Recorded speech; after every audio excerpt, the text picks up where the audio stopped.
சீத்தாப்பழம் அனைவராலும் விரும்பி சாப்பிடக்கூடிய பழம். இது தனிப்பட்ட மணமும் சுவையும் கொண்டது. மேலும் இப்பழத்தின் தோல், விதை, இலை, மரப்பட்டை என அனைத்து பாகங்களும் மருத்துவ குணம் கொண்டது. மேலும் உடலை வலிமையாக்கும் சக்தி இந்த பழத்தில் அதிகமான அளவு இருக்குது.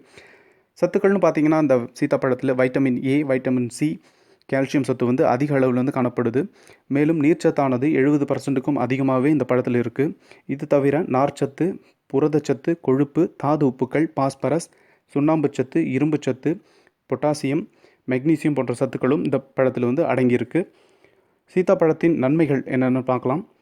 இரத்த உற்பத்தியை அதிகரிக்கக்கூடியது. இதனால் உடல் வலிமை பெறும். கண் பார்வையை பலப்படுத்தும் ஆற்றல் கொண்டது. நோய் எதிர்ப்பு சக்தியை அதிகரிக்கும்.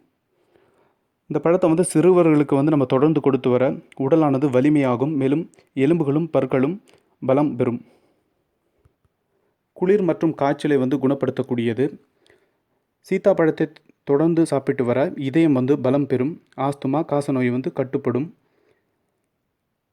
இந்த பழத்தை தொடர்ந்து நம்ம உட்கொண்டு வர தலைக்கும் மூளைக்கும் செல்லும் இரத்த ஓட்டம் சீராகும். இதனால் நினைவாற்றல் அதிகரிக்கும். செரிமான பிரச்சனைகள் போக்கக்கூடியது. இதில் நார்ச்சத்து அதிக அளவில் இருப்பதால் மலச்சிக்கலை தடுக்க முடியும். முடி உதிர்வை கட்டுப்படுத்தக்கூடியது.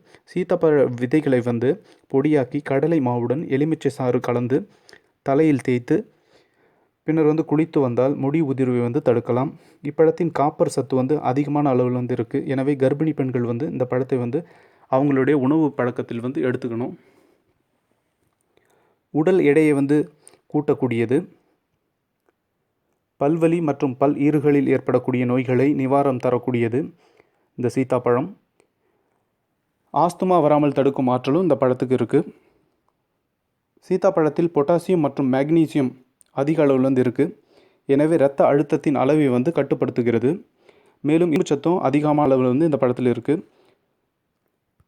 இரத்த சோகை இருக்கிறவங்க இந்த பழத்தை தொடர்ந்து சாப்பிட்டு வந்தால் அவங்க நல்ல ஒரு பலனை பெற முடியும்.